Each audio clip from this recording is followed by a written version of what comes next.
কবিতা করুণা।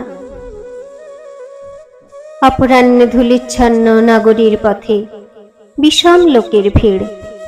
কর্মশালা হতে ফিরে চলিয়াছে ঘরে পরিশ্রান্ত জন, বাঁধমুক্ত তটিনীর স্রোতের মতন।